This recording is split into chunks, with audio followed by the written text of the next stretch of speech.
This week we begin reading from the book of Shemos, also known as Exodus. The Talmud teaches us that all beginnings are difficult, and this parsha certainly reflects the hardships faced by the Jewish people. It recounts the story of our ancestors' slavery in Egypt, marked by severe oppression and intense labor. However, amidst this darkness, a bright light emerges, the birth of Moshe Rabbeinu Moses. His story, including his marriage and his rise to leadership, will transform this darkness into light. In Parshas Shmos, we read about Moshe's first encounter with Almighty God at the burning bush. Exodus chapter 3, verse 2, the Torah describes the scene. Vayar, v'hine hasne boyer bo'esh, v'hasne einenu ukol. Moses saw that the bush was on fire, but it was not being consumed. Moses, perplexed, said, "Let me turn aside and see this great light. Why does the bush not burn?" And it's at this moment that God calls out to him, and the rest is history. When studying the portion this week, I wondered why God chose such a dramatic and unusual method for this initial meeting. Couldn't there have been a simpler way for God to reveal himself to Moses? Previous revelations seemed much less dramatic. Perhaps we can say that in here lies a profound message God was conveying to Moses and the Jewish people for eternity. The unique aspect of the burning bush was that, as the verse states, it was on fire, yet not consumed. This phenomenon defied logic and nature. Typically, anything that burns is consumed by the fire. Fire burns and consumes its fuel, yet this bush was different.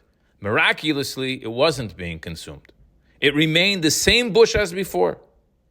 The verse in Deuteronomy chapter 4, verse 24 states, Ki Hashem Elokecha eish oichlahu. For the Lord your God is a consuming fire. God desires a relationship with me and you. God is light, warmth, and fire. Naturally, we might hesitate out of fear, worrying that if we get too close, we will be consumed by this divine fire. Like Moses, we might turn away, fearing that connecting with God will change us into something different and unwanted. This fear can cause us to keep our distance. However, the Almighty wants us to know that His fire is different. Yes, it has the properties of fire. It provides warmth and light and always travels upward. But it doesn't consume in the same way. Its purpose isn't to consume us, but to elevate us, while allowing us to remain who we are as human beings. God's desire is meant to uplift us, to bring out our potential, and to help us shine brightly without obstruction. The only parts that get consumed is distractions, interruptions, disturbances, and sadness. For when one is plugged in and connected to God's frequency, we're gifted clarity of purpose, focus on our goals, and joy in living.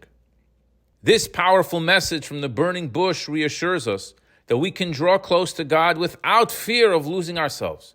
We can embrace the divine light and warmth, knowing that it will elevate us and enhance our true selves. Friends, we all have moments in life when God is calling our name. We feel the energy, we feel the draw. It's a good feeling, it feels right. But then we freeze, wondering to ourselves if we really want to get too close. Let's remember this idea. It's about connecting to our essence. It's about being true to who we are as Jews. May we all find the courage to approach the burning bush in our lives, to connect with God's light and warmth, and to be elevated by His divine presence. I wish you a good Shabbos.